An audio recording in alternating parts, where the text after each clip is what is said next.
Look at my notes. Been making notes about my Whoa. screenplay going on. Ooh, I like that. Yeah, man. Ooh, how's that going?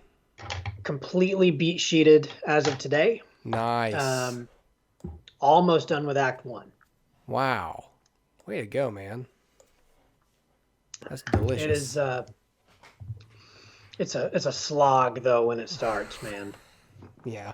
I forgot how much. It's it's a never-ending battle. It really Never-ending is. mental battle. I started reading this book today about getting published and stuff. And Hmm. of course, like, the opening bits are about like finding the time to write and doing all that, just all the Yeah, stuff that you already know. It's just yeah, yeah.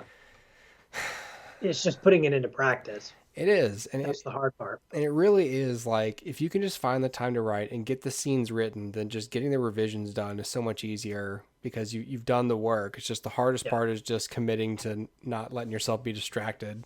right. Yeah. You know, the breakthrough that I had for the first time, and again, I haven't really written like this in a long time. Hmm. And the breakthrough that I had was, why do I have to write in order? Like I've always imposed that on Yeah. myself, like, oh, I have a scene in mind, but I have to write to it and then I can write it. And I'm Yeah. like, why?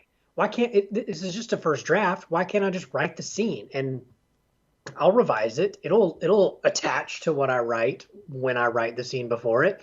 I just need to get it on paper. Like there's no sense in waiting until I'm at the point to put it on paper. Like put it on paper. You have the idea now.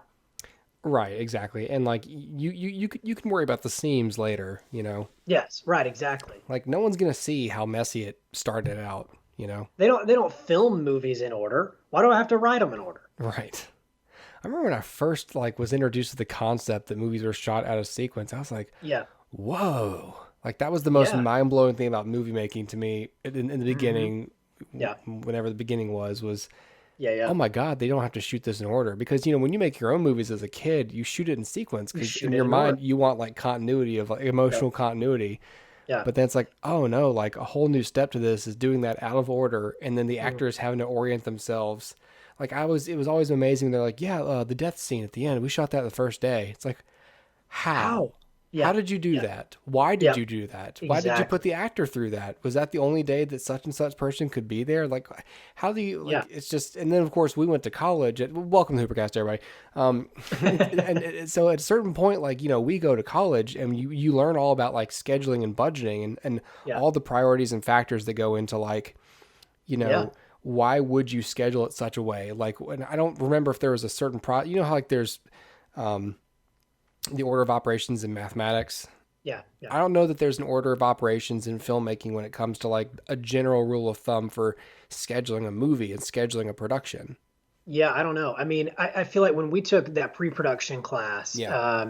that's when it kind of like opened up to me, and it's like, oh yeah, scheduling is super important. Yeah. And like, okay, I'm gonna have Samuel L. Jackson on set, but I'm not gonna pay for him to be there for 3 months, and I only need him for a few scenes For here and four there. days. Yeah. Like, yeah, we're gonna shoot all of those in one go. Yeah. And it's like, so So I if you're have to make shooting sure those that he's scenes, here and yeah. that all the other people that he's interacting with are here, and we've got that set ready, the location ready. We've got everything, like just the logistics of getting all of that together blew my mind.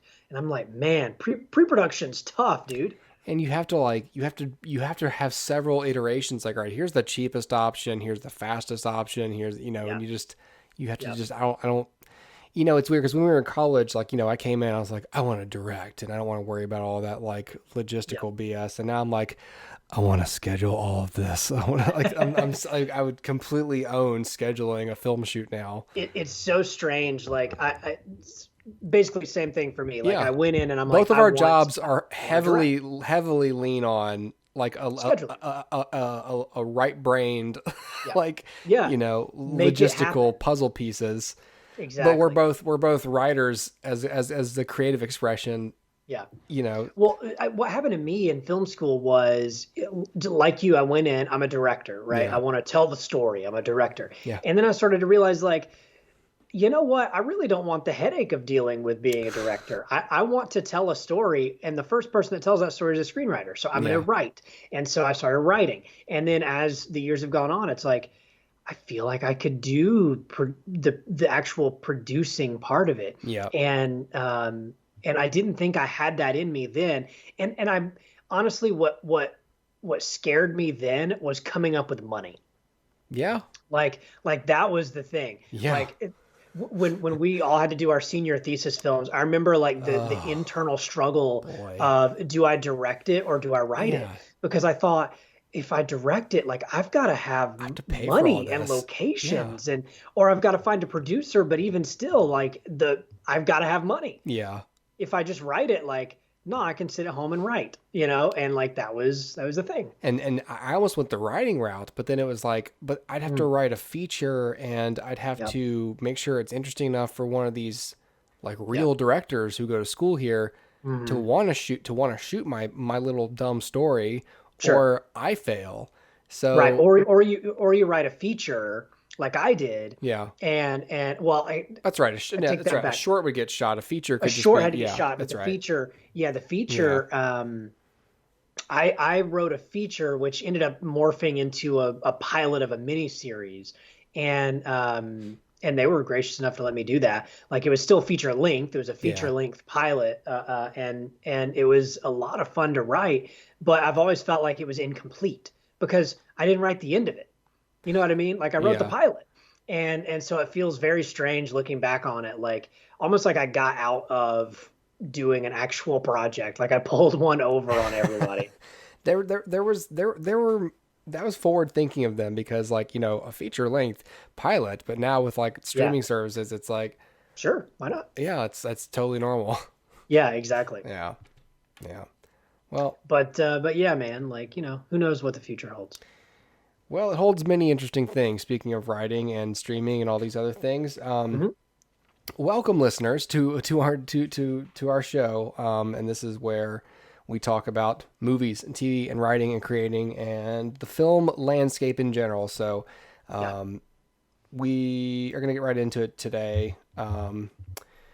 After all that, so not a lot of film news going on, but there's a couple of key things happening. So, um, we've just to follow up and to keep kind of informing people on what's going on with the 2021 film release slate. We've got this story, and of course, it's people have seen this by now. I saw that this was trending on Twitter. I saw this on like this aired in like the regular ass news. Yeah, yeah, totally. From the Hollywood Reporter, Warner Brothers smashes box office windows, will send entire 2021 slate to HBO Max and theaters. So Mhm. there's this stories on every film news site, doesn't have to be Hollywood Reporter. And the gist of it is that beginning with Wonder Woman 1984, well, not really beginning with it because that wasn't really part of the 2021 slate, but it pretty much is. It's Pretty much included in the trailer. okay, yeah. Well, Yeah, of course, they don't want people to forget. Um, right. but they are going to be releasing every new film they've made. They will be releasing it on HBO Max at the same time as they're releasing it in theaters for 31 days. Yep. And after 31 days, they will take it out of theaters, or sorry, take it off Max, and so it's a way for HBO Max subscribers to have an exclusive, chance Yep. to view these movies from home if they're not going to go to the theater or if the theater in their town isn't open. And it's also a way to get lots of people to sign up for HBO Max, Yep. which is exactly what I finally did in the Yes. wake of this announcement. Saying there's like a 20% off 6 month commitment thing, so I Mm. took advantage of that as well. So I gave them $70. I now have HBO Max through, was it June? Yeah. Yeah. So and we'll see. I mean, half the shows we've been talking about and movies lately have been HBO Max stuff. So Yep. anyway, so this is very very interesting news for a lot of reasons. Yeah. It's exciting. It's also kind of foreboding, and it really just depends on your outlook. Hmm. There's reactions both ways on this, and I am more optimistic about this than others are. Um, I, as a consumer, really am like, cool, because I'm nervous about going to the theaters, and and already I've had issues with theaters, and so from a purely consumer standpoint, I'm excited. Hello again, buddy. I like options. I like having the option to watch them in my home, and of course I love having them on retainer through a Right. subscription. But of course, this is not the move that I would have picked for the exhibitors side. I think we had said that what we could have seen happening in the past was, having a 2-week exclusivity window, or pretty much the Hmm. reverse of what this is, which is, Yeah. if you were to flip this completely upside down, it would be, okay, the theaters get 31 days of exclusivity, and then they Right. go on Max like for Yep. good, Yep. you know? Yeah. And the reason is because theaters make the majority of their money in the Yes. first 2 weeks Yep. of the run. Yep. So to take that away from them, it seems either like incredibly like short-sighted or miscalculated and borderline spiteful. Yeah, it's really weird. It's one of those things where, again, like we've said this before, like I don't know how they're making this money up, and I think about it like this. Okay, let's say that Patty Jenkins negotiated like, a 2% on the back end, a 10% on the back end. Yeah. What does that mean for her now? You know what I mean? Right. And I'm not saying that she did. I'm just saying like that money that theoretically would have gone to her has been yanked away, Yeah. in spite of, or in favor of putting it on HBO Max, which presumably makes money, but how that's calculated, I don't know. I Yeah. mean, I guess technically they could say that Wonder Woman already made $70 from you, but uh, not really. So I don't know how they can really calculate it out. And so, yeah, there's just a lot of questions. But I'm with you. I think as a consumer, this is exciting, right? Yeah. Because we have access to this day one. What this means Like, is the Hoopercast can be talking about a lot of Warner Brothers movies next year. super relevant. Like, let me just rattle off this list here. Yeah. Starting in January, we have The Little Things, and then Tom and Jerry, then The Many Saints of Newark, then Reminiscence, Mhm. Godzilla versus Kong, The Conjuring, The Devil Made Me Do It, In the Heights, Space Jam, A New Legacy, The Suicide Squad, Dune, King Richard, Matrix 4, Judas and the Black Messiah, Mortal Kombat, Those Who Wish Me Dead, Malignant, Cry Macho.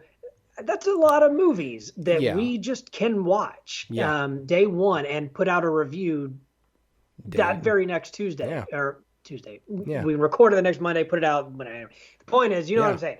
The point is, we can Wednesday be super if you're on relevant. Patreon. Wednesday if you're on Patreon. But it's uh, like that's great as a consumer. Yeah. But you're right. As someone who enjoys the theater experience and who firmly believes we will be back at the theaters at some point, Mhm.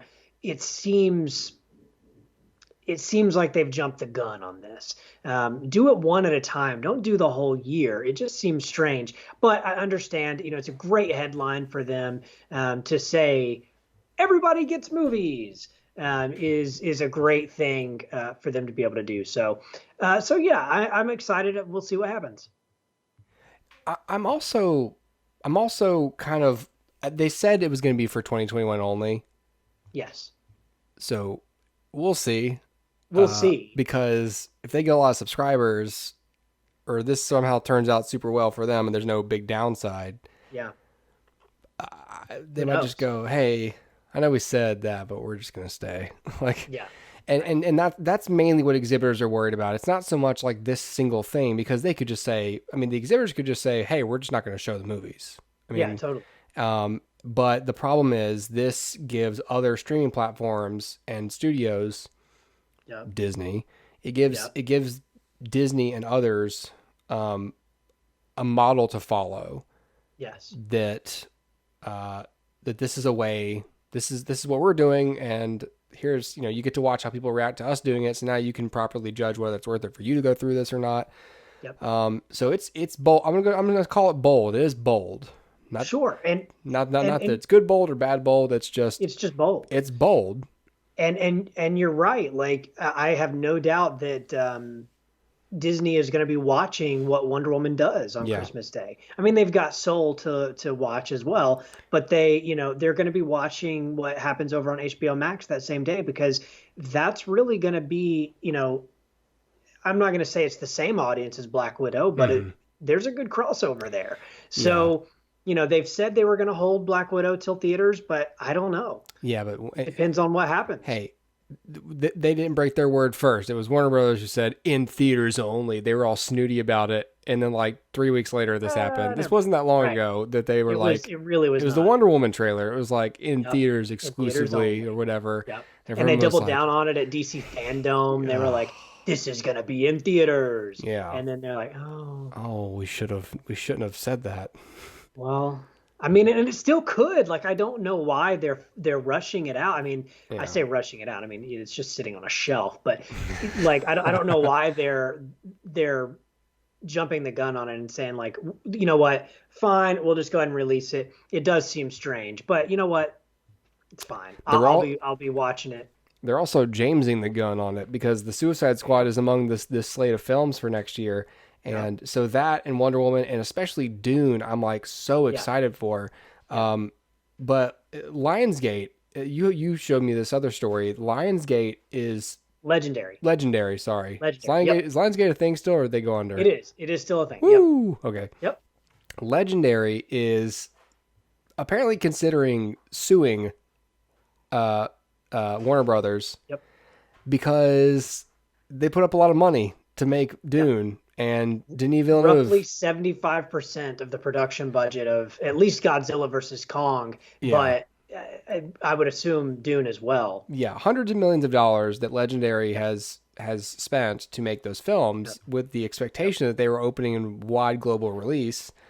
Yep. And Denis Villeneuve is pissed, and other people Yep. are pissed, and they're like, "This film should be seen in theater." And again, like and the article goes into a lot of weeds about the back end deals like you're talking about, and like just a lot of ways that Warner Brothers possibly didn't think this through, or didn't care, or are super under pressure by shareholders, and they really just are afraid to, take no action because there's people who expect these movies to get released somehow. Yeah. But they're like, well, we're against the wall because like the theaters can't be open in a lot of cities, Right. and we can't make them open. So it's like, okay, cool. Well, we got to get them. This has to translate into dollars at some point. And it's so weird because it's just this strange push pull caterpillar accordion move of like, do people not realize that like I understand you made an investment, but there's a huge thing happening around the world that's affecting everyone's money. You know that, right? And I feel like there's like a monopoly guy going like, I don't care. Right. I don't Yes, care. exactly. I don't care, good sir. Yeah, like what's his face is like dead from the Great Mouse Detective. I don't care. I don't care. Alan Young. Yeah. R.I.P. Flavisham. You build me, you make me that movie, Flavisham. Oh, it will be your daughter. I'll take your daughter. She'll never Oh, dude, return. I haven't seen that movie since we were in college. I don't care. I don't care. But like, it's so it's weird that they're like pressuring them so much. It's just like, I know you want your money, but like, what do you expect me to do? And if it were me, I'd be like, yeah, we could put it on streaming, but once again, how are we supposed to make money off of this? And more importantly, for you, sir, the aggressor, how do you expect to make your money back on this platform that can't possibly give us? If the platform could give us this much money, we would have ditched the theaters 5 years Long ago. ago. Yeah. So, like, why are you And- pushing this thing that is not going to do the whole thing?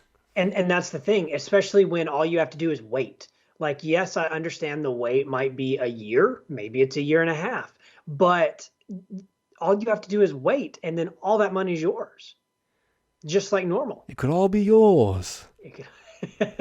But no, you're right. I that sucks. At the same time, the filmmakers have to be understanding too. It's not just the investors who need to be like, oh yeah, like we need to be realistic about this. It's also like if Denis Villeneuve's in front of me, like, but my movie, I'd be like, Yeah. listen, I get it, but if you want people to see it, you need to just let this happen because you're gonna wait forever. And what if this gets worse? I mean, Right. Well, and that's so the thing with that article was like they keep talking about the vaccine, the vaccine, the vaccine. It's like, okay, but a lot of people may not take the vaccine. The vaccine may not. yeah. It's not in time for these movies to open during Oscar season. Right. So yeah, and that's a good segue into this article that I found for where Christopher Nolan responded to it, Yeah. and I'll just read his quote really quick. Mhm. So he was asked like, what do you think? And he expressed his disbelief like this. He says, "There's such controversy around it because they didn't tell anyone. In 2021, they've got some of the top filmmakers in the world. They've got some of the biggest stars in the world who've worked for years in some cases on these projects very close to their hearts that are meant to be big screen experiences. They're meant to be out there for the widest possible audiences, and now they're being used as a loss leader for the streaming service, for the fledgling streaming service, without any consultation. So there's a lot of controversy. It's very, very, very messy, a real bait and switch. Yeah, it's sort of not how you treat filmmakers and stars and people who these guys have given a lot for their projects. They deserve to be consulted and spoken to about what was going to happen to their work. Long term, I think all of the studios know that the movie theater experience will bounce back and be a very important part of the ecosystem long term. What you have right now in our business is a lot of people using the pandemic as an excuse for sort of grappling for short term advantage. It's really unfortunate. It's not the way to do business, and it's not the best thing for the health of our industry. But when the theaters are back and people are back to the movies and the vaccine has been rolled out and there's appropriate health response from the federal government, I'm very bullish about the long-term prospects of the industry. People love going to the movies, and they're going to get to go again. Most of Yeah, that is true. sure. They're not fledgling. The Correct. streaming services are not fledgling, and Correct. a lot of my problem with the outlook of people like Christopher Nolan is that it's not just that they value the theater going experience. They don't like streaming. They don't like Yeah. that people watch films on their computers and their phones. Yeah. Yeah. And I understand that totally, and I would feel the same way. Yeah. But you know, my grandfather didn't like people with blue hair, and Sure. guess what? People got Right. blue hair all over the place. Well, I think and here's the big question, and where you come down on this, I think, has a lot to do with how you view film as an art form, and whether like how disposable Right. you believe it to be, right? So people like Christopher Nolan really espouses like this high view of film as art, and so to him it would be like saying, okay, this painter sat down in front of a canvas, and the canvas is 12 feet by 12 feet. They painted this thing, and then somebody came in and reduced it down to 5 inches by 5 inches and gave it to you to view, right? And then the question is that how the artist intended for the work to be displayed? Right. And the answer is obviously no. And so the people like Denis Villeneuve, or even Christopher Nolan himself with Tenet, intended for these films to be viewed on a large screen, and now that's being taken away. And theoretically, with the opportunity to have some sort of say in how this is presented, right? Like you must set your Dolby processor to such and such a volume, and Right. and all of these things, because of how I mixed it and whatever. And to take that completely away, I think is where these filmmakers get their panties ruffled. But here's the problem. They're knickers, Dustin. He's they're British. knickers. Yes, but here's the other problem. You can say all day long, Denis Villeneuve, and did he intend for blah blah blah blah. Yeah. The question then is it Denis Villeneuve's film or is it Warner Brothers' film?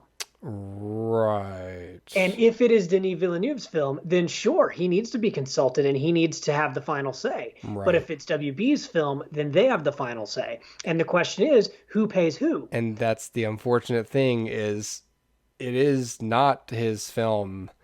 It Right, is it's- it's that's something where he's the- in charge of, and he gets to put his name on, and he gets to decide creatively stuff about it. But at the end of the day, the film is financed by these monopoly investors and the studio, And at the end, and it is that's why he can't just take it and go give it to whoever he wants or whatever. Like that's why Denis Villeneuve could get in trouble for selling his own film to people, because it's not his film to sell. You know, exactly. He's not the one who files the lawsuit world, in copyright infringement. If I were to use some of their trailer right now on the YouTube part of this show, oh yeah, it's not a copyright claim from Denis Villeneuve. It's Warner Brothers, and I assure you, I shit you not, they are like white on rice with that. Yeah. Yes. No, and that's the truth. Like that's where the metaphor falls apart about the painter who sits down with his 12x12 canvas and paints this beautiful piece. He's not being bankrolled by anybody. Right. He sat down, but if he's somebody taking all the risk. If somebody commissioned him and said, "Look, here's the canvas. I bought the canvas. I want to buy your time. I will pay this thing for me. I'll pay for all the paint. You know, pick your paint. Pick the pick what you want to paint. Or let's agree beforehand what you're going to paint. Now you pick all the materials you want. Pick the brushes. Pick the paint you want. You know, if you want to have some weird coffee while you do it, we'll pay for that too. Whatever. Yeah, but that's fine. But then at the end of the day, whose painting is it? When we sell the painting, we'll give you like 10% of the painting, but we're going to keep the rest. Right, exactly. Like, we're going to mass produce the painting. Right. We're going to make copies and we're going to send them out. And we'll tell people that you painted it. Yes, correct. That it is your thing and it can go on your resume and your reel, and that's great. But it is our film. It's your creation. It's our property. Correct. And so that's where the metaphor breaks down. But so I understand both sides of the equation, right? Christopher Nolan's looking out for the filmmaker, but the bottom line is it doesn't belong to the filmmaker. It belongs to the financier. And so then when you have like I completely see the other side of it too, right? Where you want to look out for the filmmaker and say, well, but they weren't consulted and they didn't know, and shouldn't they have some say, and it's not how they intended. And artistically, yes, you should go with what the director wants, like how it should be displayed and how it should be received by an audience. Ideally, the director should have the final say in that, but that's not always how it works. And so anyway, I can see it from all the different angles. But the bottom line is the angle that matters the most to me at this particular juncture is that on Christmas Day, I'll be watching Wonder Woman. And otherwise I wouldn't be able to do that. And so, and I might have to wait another year to do it. So anyway, it's just one of those things, and we'll see how it all shakes out. But you're right. You used the word short-sighted earlier. It's like they didn't really consult anybody. They didn't really talk it through. They didn't think through what ramifications this would have, and that's true. Yeah, man. So I don't know. We'll see how it all shakes out. But I'm excited. I mean, I again, as a consumer, great. Yeah. I wanted to, well, no, I'll save this for the end of the show if we have time. Okay. I will say this. We're going to go ahead and go to the break. Yeah. So, we do want to mention to people that, you can follow the show in all sorts of ways. I didn't say this at the top of the show because we had kind of like a soft open there. But you can follow the show on Patreon, Spotify, iTunes, First Half on YouTube. So any way you want to support the show, there are lots of ways to do it. Tell you more about it after the break. But for now, that's going to be the first half. So when we come back, we're going to talk about an HBO Max, a film on HBO Max right now, When Harry Met Sally. And we're going to talk about a Christopher Nolan film that I think is a 5-star film, and that would be The Prestige. Okay, great. So when we come back, those movies. Be right back with the Cast Movie Hour.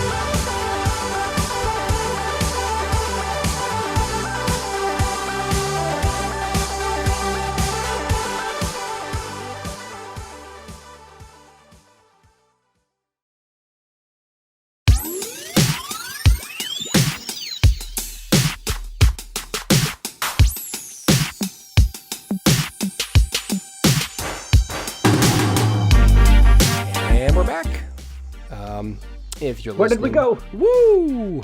We disappeared and we've returned. You have to bring it back. So if you're listening to this part of the show, thank you, because you are somehow supporting it. You're either listening through iTunes or Stitcher or Spotify, or you have supported the show through Patreon. And thank you for that. So on the Patreon page, there's some cool stuff. You should go over there and check it out. Patreon.com/Hoopercast. But anyway, regardless, here we are. And we're also on Twitter, Connor_Dempsey, for these film news stories. Okay, so I want to talk about When Harry Met Sally, Dustin. Let's do it. Okay. Let's do it. When Harry Met Sally. So you mentioned that it is on HBO Max. That is one of the reasons why I decided to check this out. This has always been on my list. I've always wanted to see this. Yeah, I just I've never gotten around to it. So this will be a nice spoiler-free review, even though it's as old as I am. So I mean, the spoilers are out there, I'm sure. But we'll keep it nice and tidy here. Was this written by Nora Ephron, or am I thinking of this? Yes, it was. This was written by Nora Ephron. Yep, and directed by Rob Reiner. Oh man. Who's great, and of course, famously starring Billy Crystal and Meg Ryan, and also Carrie Fisher, who I did not know was in this, but she is. And we talked about Billy Crystal last week too, so we've got some Billy Crystal stuff happening. Yeah, exactly. What's her name? Carrie Fisher is also in. Oh crap! No, she's not in there. she plays Michael Caine. No, she's in something, and I forgot what it was, but it doesn't matter at this point because I can't remember, and it will grind the show to a halt. So, gotcha. Anyway, so When Harry Met Sally is the story of, you guessed it, Harry and Sally. Austin Powers. Okay, gotcha. Right, thanks. When Harry Met Sally is not the story of Austin Powers; it is the story of Harry and Sally, and they are. You got a little trooper there behind you. All right, cool. Harry and Sally are. The film begins and they are on a road trip from their school to New York, and they don't really get along with each other very well. And a few years pass, and they happen to run into each other again. Wait, what age are they when they meet? They're college age. They're graduating from college, and do these actors play them? They do. They do, as a matter of fact. Is it decent, or is it like Greatest Showman? There's actually a really good progression of time here. So, Billy Crystal starts with jet black hair and clean shaven and all. And like a college kid, he's wearing, a sweatshirt and whatever. Hello, fellow kids, fellow students. Hello, fellow children. And then he grows up, and they show the passage of time. It's almost like they meet each other. They go away from one another. They come back. They just happen to run into each other, 5 years later, and then they separate again, and they come back together.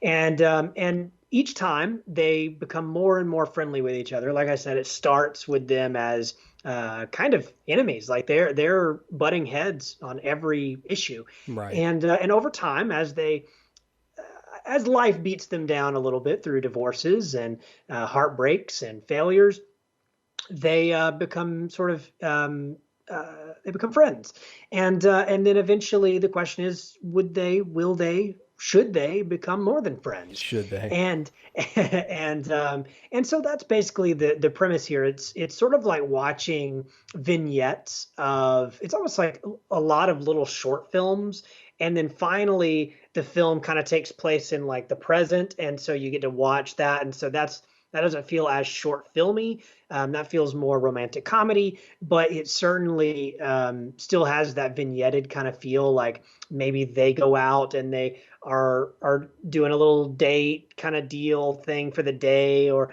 whatever. And so you get to see these little things, and they'll go back and talk to their friends about what just happened. And so you have these little vignettes, I'll call them. And you know what? I didn't really know what to expect with this movie. We talked last week about how Billy Crystal's not really known as a leading man. At least that's not how you and I have perceived him over time. No. And Meg Ryan, I don't know that I've ever really seen much of Meg Ryan. I've seen a little bit of Meg Ryan. I haven't seen a lot. And so I had no idea really what to expect here. But I sat down and watched this with my wife, and we absolutely loved this movie. So I'm going to give this 4.5 stars. I really loved this movie. I think it's so well written. and the actors really bring it to life. I would imagine some of this, especially on Billy Crystal's part, is probably improv'd a little bit. It feels fresh, it feels real, it feels very slice of life, and of course, it's heightened a little bit because it is a romantic comedy, and the chances of bumping into somebody in New York probably relatively slim, but it's kind of like a weird mixture of a slice of life fairy tale. Like it's two things. It's realistic and it's heightened, and that's okay. And the tone it strikes is dramatic, but always funny. Always with this like a lot of times you have a romantic comedy that's funny until it's romantic or romantic until it's funny. Right. But this is like fully funny throughout, and then the romance is like the undergirding of it. It's the foundation of it, but it is kind of a comedy, and so we laughed and we really enjoyed the drama of it, because again it's kind of all it just meshes together really well.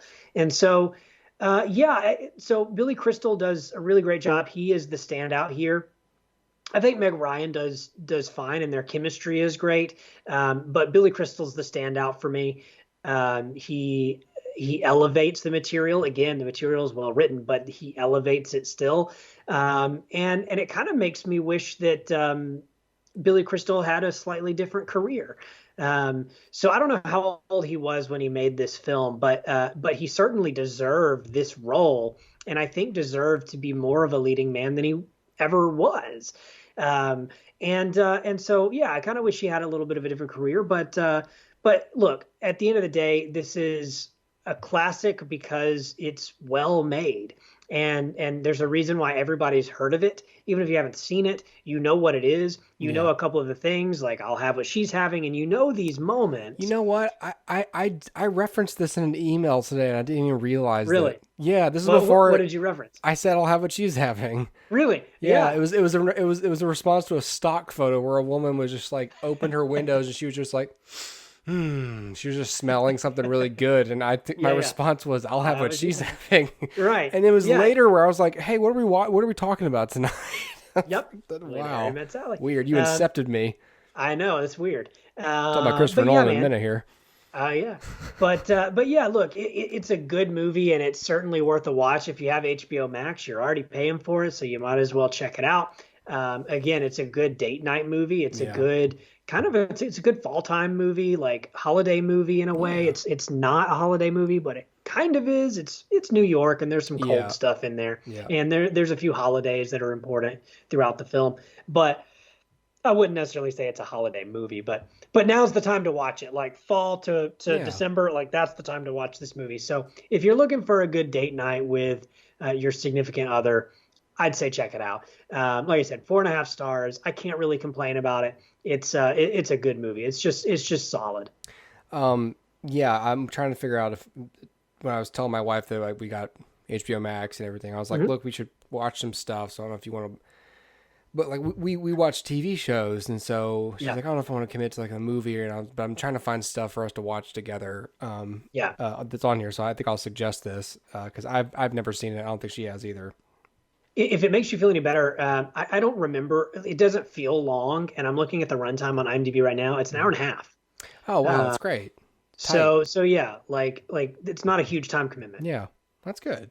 And that's a good runtime for a romantic comedy. Like Yeah, you don't need to give me like an epic as before, comedies were 2 hours and 20 minutes long. Judd Apatow. Judd Apatow with your improv bull crap shenanigans. Um, all right. Speaking of bullcrap shenanigans, we're gonna talk about the Prestige now, which is 2006 film directed by Christopher Nolan, and I'm gonna spoil the movie. Yes, So you have to. I have to, and this is the end of the show. So this is um, I want to talk about the ins and outs of this film, and I don't want to skirt around it. This movie is 14 years old. Yep. So if you don't And, want to be spoiled, and I'm telling you, you don't want to be you spoiled, don't want but no. even if you are spoiled, you'll still like watching the movie. So I'm gonna tell you right Yep. now, it's a 5-star film. If you haven't Yep. seen it, go away. and come back later and listen to me talk about it. And then go on YouTube and listen to a bunch of other people talk about it, because it's a wonderful film to talk about, which is what I'm about to do right now. So, The Prestige. Dustin, I watched it on Hulu the other night because I heard another podcast talking about it, and I was like, "Damn!" I paused them. I was like, I need to watch this again." Yeah. So it was on Hulu. I didn't know it was streaming. Yeah, it's on Hulu. I literally upgraded from DVD to Blu-ray like a month ago. Didn't know it. Oh, okay. Well, and this is one of those ones that, well, after watching it again, I was just like, man, I want to own this. Like, I want to own this physically, and spiritually. But I wanted something more concrete. Like, I wanted to hug the movie, because The Prestige, like I said, it's a 5-star movie. And I think this might be my favorite of Christopher Nolan's films. I think I would agree. I think this film might be perfect. And there's nothing I would change about it, really. It's so brilliant. I mean, other than the production design and like the cinematography being so great, but all the actors are great. Christian Bale is tremendous. Hugh Jackman is amazing in this movie. And considering that they're both of them having to play multiple roles, basically, is astonishing that they do it so well. Scarlett Johansson is good. Rebecca Hall is great. Michael Caine is great. David Bowie, Andy Serkis. This might have been the first time I'd seen Andy Serkis not as Gollum. Was this the same year as he did King Kong the year before? And but like, there may have been a couple live action appearances. This is one of the first time you'd seen Andy Serkis like just himself, just slum it as a regular actor. Before he went and like changed the industry. Right. But I think the writing of The Prestige is magnificent. It's another one of Nolan's movies that's explicitly about filmmaking. I say explicitly, and then I was about to say when you think about it, it's about filmmaking. I mean, the Prestige, the 3-act structure of a magic act is just like storytelling. It's a movie about obsession and about what essentially you have to lay waste to if you really want to give everything to your art. Like, if you're giving everything to your art, you're giving nothing to the other things in your life. And it's about 2 men, well, more than 3 men really, who learn and who go through that process. And there's so many twists and turns in this movie, and I forgot how much I forgot. Like, I used to own this. I used to own this on digital in like 2007. I don't know why I bought it. I can't remember if I bought it on iTunes impulsively when you told me I should watch it, which sounds like something I would do. Because I sure didn't find it on my own. I have this memory of me mentioning it freshman year. Yeah. And me, you, and John sitting down and watching it at like 3 a.m. one morning, like just on a whim. I wonder if that was on my laptop. I'm not sure. It seems weird for us to crowd around a computer when we have televisions, but maybe that was the quickest way we could get it. I don't know. Yeah. Well, I used to own it, and of course I tried to find it before I went on Hulu to get it because I thought I owned it. Still, I don't. I don't know. I bet we played my DVD. Well, on one of our televisions. Maybe I then went and bought it, but I remember liking it, and I remember and like talking about it. It was one of those things that was at the forefront of my consciousness for the years following that, not because I'd seen it multiple times, but because I talked about it so much. Yeah. But this might have been my first time sitting down and actually watching the film again, and I was blown. Like, my mind was blown, and it was like I just sort of didn't. It's like I knew I liked this, but like as an adult, as someone who's developed critically, like and as a writer, I'm just looking at this like, this is airtight. Like, they're giving you the twist. They're giving you Fallon right away. And it's like, it's okay. Like it's like Michael Caine says, like you don't really want to know. You want to be fooled. And the whole movie, he's like, he uses a double, and Hugh Jackman's like, no, he doesn't. And you're like, well, he says he doesn't, so he must be right. And like, we're not going to listen to Michael Caine, who's like the magic master. And he's like, I'm telling you, he uses a double. And it's like, just shut up, Michael Caine. He doesn't use a double. That'd be too easy. And it's like, Yeah, but that's what he's doing. Yeah, I'm trying to tell you that's right, what the movie's about, and right. Michael Caine is trying to tell you how the movie ends, and Yes, you the know, whole time. yeah, And that's what's so great. I always talk about that when we talk about mysteries is like that we need the chance to solve the mystery before yes, the mystery is revealed. yeah. And like there are so many opportunities There's here, so but you much. don't do it. And and all these metaphors are written into the dialogue. Like the Yeah, little boy, like Sarah's nephew who notices the pigeon act, and he's like, "But where's his brother?" where's his brother? And it's like, oh, Yeah. let's say, Yep. if you've been following me, do you know who Fallon Right, is? right. Um, and then there's just stuff I didn't catch before, like Yeah. the idea. So like Hugh Jackman is Lord Coldlow the whole time. He's like, I've always been Coldlow, and I remember like I didn't understand what that meant, which is essentially the whole movie. Hugh Jackman's like American accent and all that stuff is like Mhm. a put on. It's sort of like you wonder like, did his wife know that? She must have Yeah. known that. So Right. he was living his act too. Yep. But like, was he living his act as a person who wouldn't get his hands dirty, or did he always plan to? Because the way it's here's what I'm actually confused about though. So Okay. Hugh Jackman's like an aristocrat. He doesn't really need magic the way that Borden needs magic. Yep. Um, so he's an actual rich Englishman Yep. who pretends to be this hungry American who's in London doing magic, and gets obsessed with it. And I guess that's the whole point. Like, yeah, he doesn't need it, but Yeah. he's like obsessed with it. And you find out later, like the whole movie, you're like, wow, he's really rich, from like being a successful magician, but it's Mhm. still not enough for him. And then when he reveals he's Lord Coldlow, you're so focused, or Coldlow, you're Yeah. so focused on the fact that it's like, oh, what a bastard, like what an Yeah. asshole, Yep. you're not even thinking like, oh, he's super obsessed then, because the whole movie I'm like, you're very obsessed, sir. But then when Hmm. you put together like, oh, he's like a rich lord. Yeah. Oh, he's super obsessed with this subject. Yeah. Yeah. Like that was far enough, but the fact that you don't even financially need this, woo! Like Right. this whole Exactly. time you even maintained a character. Like you're at your wife's funeral and you still yell at your friend as an American. Like you Yes. maintain your accent even when you've lost The your whole time. wife. Right. Exactly. Woo! Which look, I mean, what I have to say about this film is like I I would have pulled my brains out trying to write this thing. I know. Like trying to figure out like not only just in a linear fashion like what's happening, but then the process of like jumbling it up, but jumbling it up in a way that makes sense, not in a way that's confusing. Yeah. And I remember like I saw this in theaters, and I remember the only thing that I had seen from Christopher Nolan prior was Batman Begins. Hmm. And the only reason I saw this was because, oh, it's Batman Begins director and Christian Bale. And so I watched it, and Wolverine.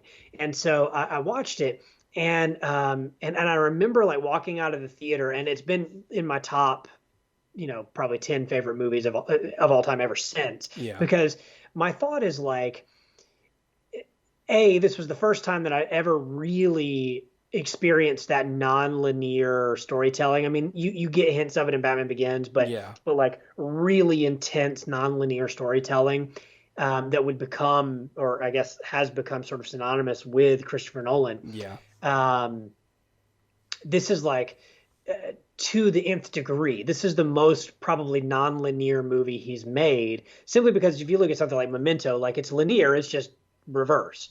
Um, and so, but this is like truly bouncing back and forth, and they assume the audience is smart enough to understand, Yeah. and they give you visual cues like facial hair on one of the characters, or Right. changes just in appearance. Color Um, palette. I mean, like yeah, when he's color in palette. prison, yeah, like the lighting and the color palette's different. Which we have to talk about. Wally Pfister was the cinematographer on this. He was nominated for an Oscar for this. So all of that's built in. Yeah. It's how do we get across to the audience like each of these jumps in a way without having like a time card at the bottom that says like London and like the year and the date or whatever. And so yeah, I mean it's one of those things where you're just being dragged along for this ride.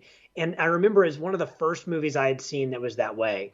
And I've Yeah. loved it ever since. And you're right, like airtight, just a masterful piece of written screenplay. I've been saying 5 star this whole time, but I forgot, like, this would be 6. This would be six Six, six for six me. stars. Like, it's not Yeah. only like impeccably put together and satisfying, and but for me, like, it's really rewatchable. I mean, like, yeah, it doesn't have like the emotional beats of other movies that I would give 6 stars to, but because it's so perfect in every other way, I think it deserves 6 out of 5 And see, stars. yeah, absolutely. I would agree. And I think it is like emotionally impactful. Like there's that moment that gets me every time where Rebecca Hall Yeah, asks, like, do you love me? yeah, And he says yes. And she goes, not today. yeah, And it's like that moment, it's like, oh my God, like my heart breaks for this woman who does not know what's happening to her.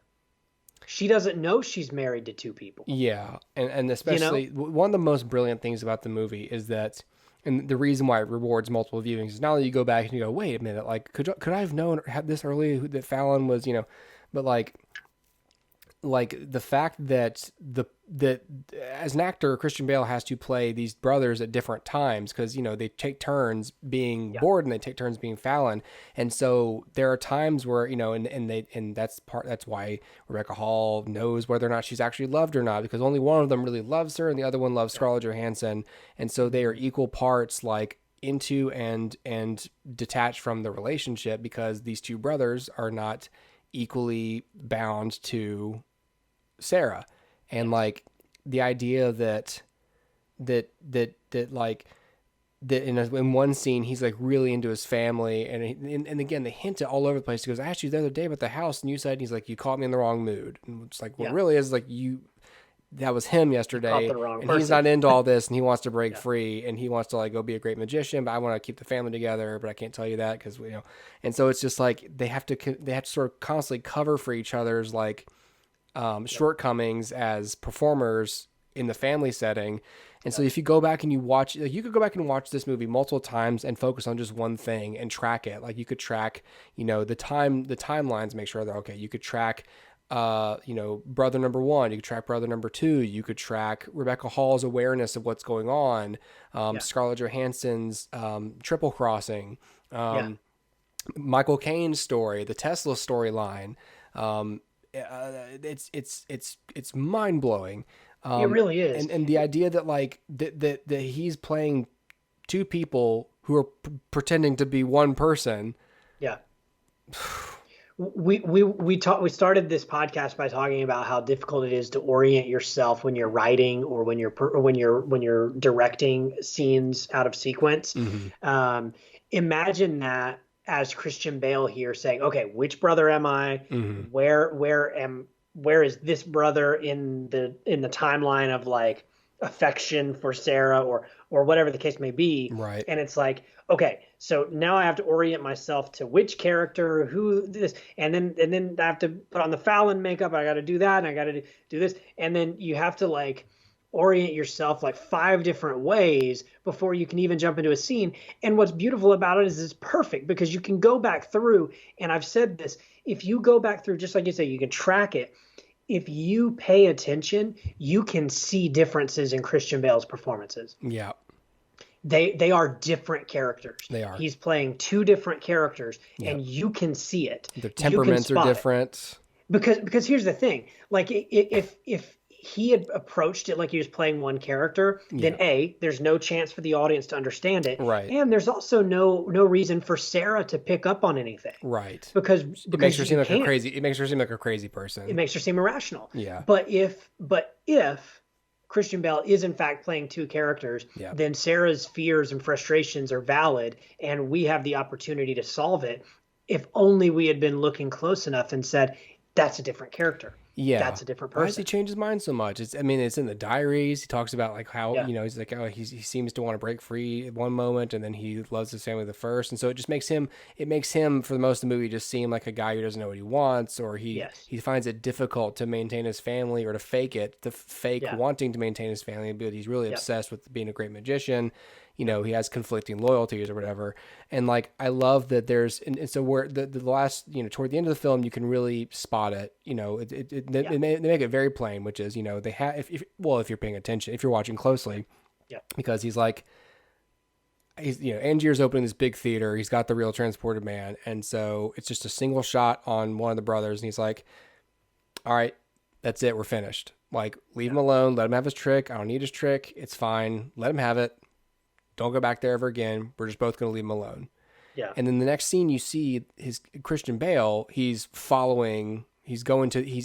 the act. He's at the act. And you're like, man, he really can't let this go.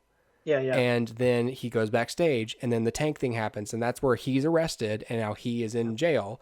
And so what that, so, and later he's backing away, and he's saying like, I'm sorry about all this. I'm sorry about Sarah.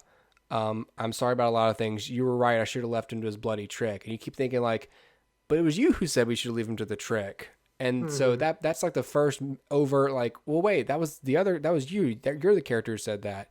Yeah. And so what, in case this isn't plain, if some people, maybe you've seen the movie only once, so you don't know, you haven't picked up on everything, but like the idea that the family man brother had the presence of mind to say, this isn't worth it anymore. And this is too much on everybody. We need to stop.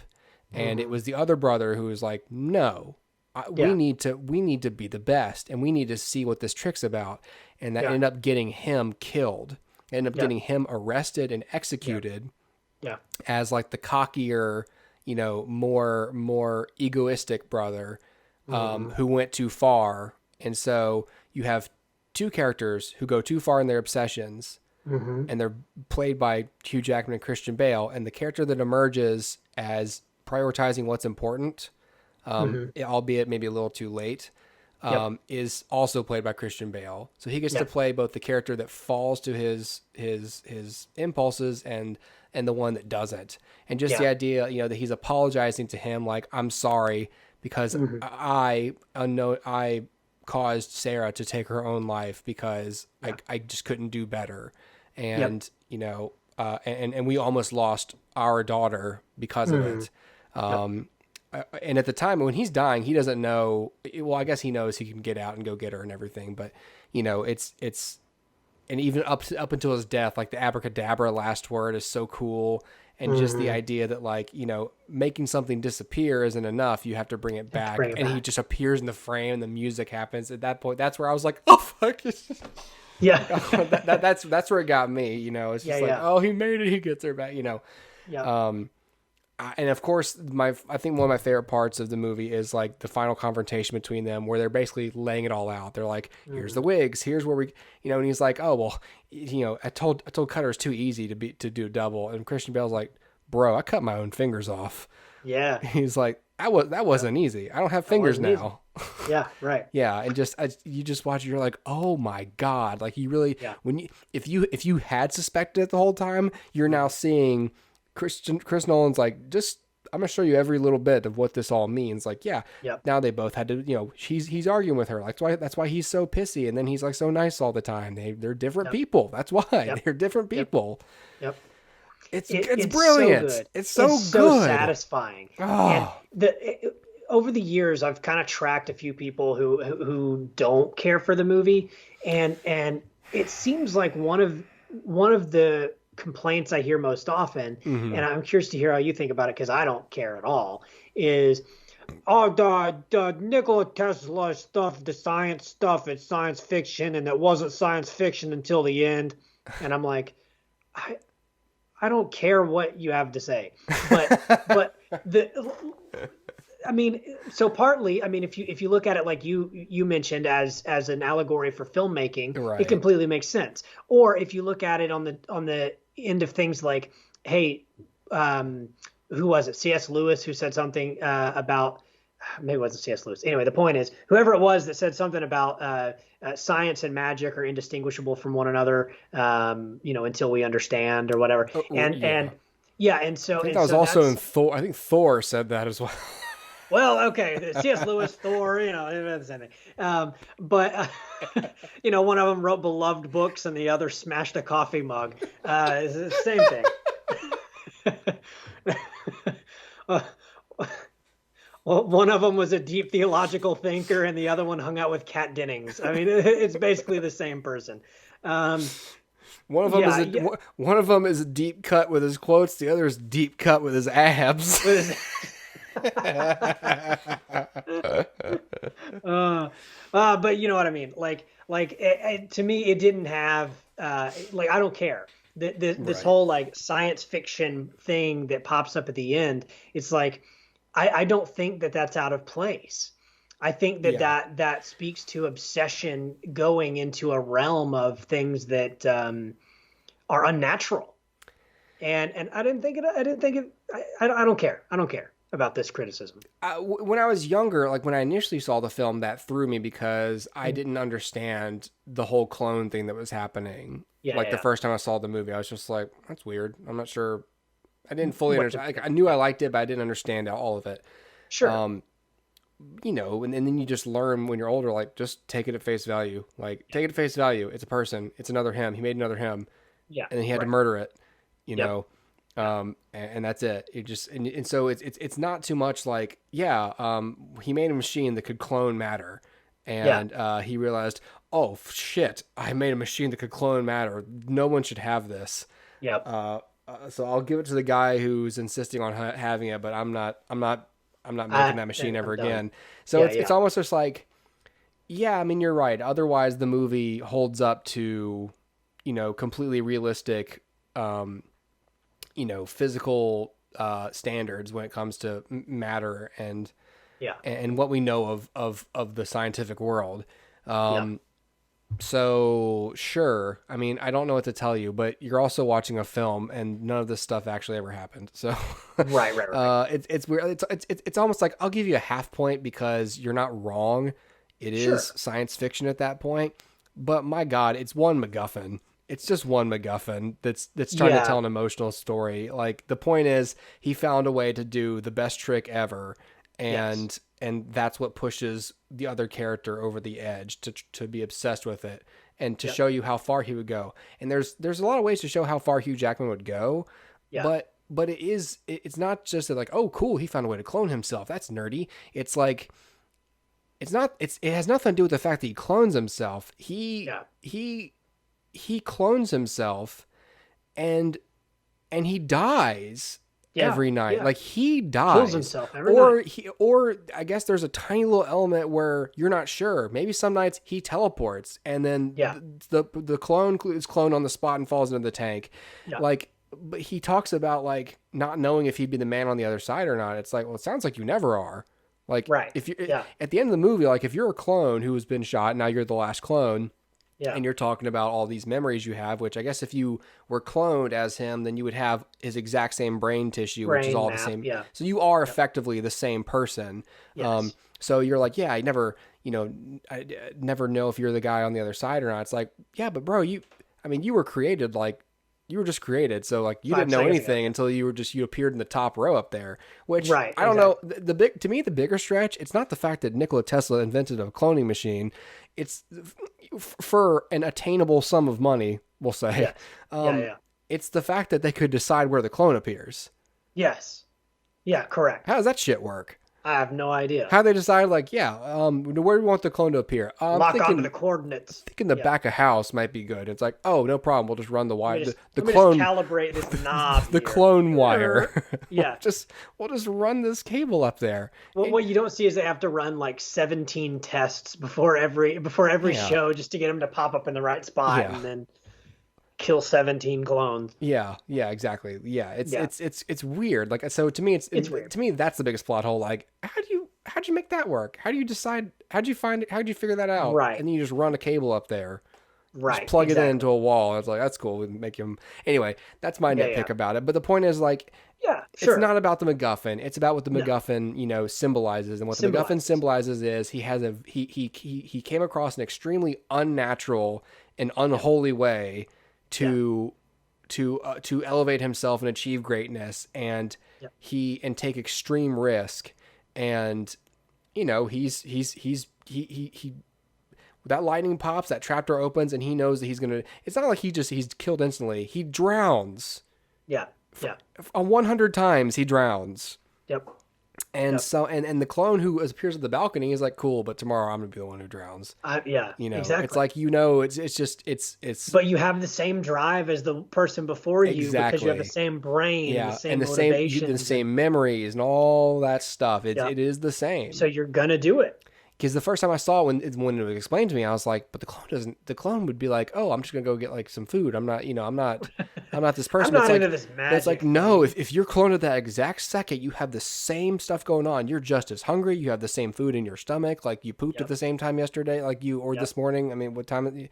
is it? Yeah. Morning or so? Like Sure. you have all the same stuff going on. Yep. So you would effectively be the same person with the same drive, the same stuff going on, the same amount of Yep. cells. Yep. Exact. And it's like, that Exactly. is crazy. It's so Yes. awesome. But yeah, it's so cool, and I love just the thought of that, and Yeah. like taking obsession to this level that's unnatural and Hmm. unholy and weird, and like I find myself attracted to stories like that with characters who give so much of themselves into a thing that it tears them apart. Hmm. I don't know why. I don't know what that says about me. I need to be in therapy, I guess. But the point is, like, You I like to I love this see, movie. we need to see stuff. I mean, we also watch fail videos and like car crashes and stuff. Like sometimes you have this urge to see like the extreme happen, or a bad situation play to its logical conclusion. Yeah, yeah, yeah. I mean, that's really what Marriage Story is, the movie. I Sure. mean, you're watching a divorce happen, That's what Breaking Bad is. and Yeah, I it mean, ends it's and it ends like in sort of a semi happy place, but you spend most of the movie like, oh, yeah. just this is horrible. And Right, right, right, right. you know, this movie does it, but in a really, really satisfying way. Yeah, You know, absolutely. That to me is the number one word for this movie is satisfying. it's so Every good. everything gets a payoff. Everything makes sense. And at the end, I mean, yeah, you may still be left with a few ambiguities or a few like I need to see it again to fully understand it, but you like You'll enjoy everything it. is there. Yep. Everything's there. Yep. And you just have to dig deep enough to see it. And I think that's what's great. So this is on my like I said, this is on my list if only because it is endlessly rewatchable. Yes. So I love this movie, Yeah. and it is the most underrated of Christopher Nolan's films, I know. because what's weird is like it's often not even included in well it's never been included in like one of those big box sets they do Yeah. because this was not a Warner Brothers film. Um, Mm. so from just a rights perspective, they can't include it in with all of Christopher Nolan's other movies. So it's like this movie that's like forced forever to be on the outskirts of Christopher Nolan's history, and that's so weird. Yeah. It's I don't know. I guess it's just because it's a. I don't want to say it because it's not a Batman movie, but like Sure. people love The Dark Knight, and Yeah. people Yeah. love.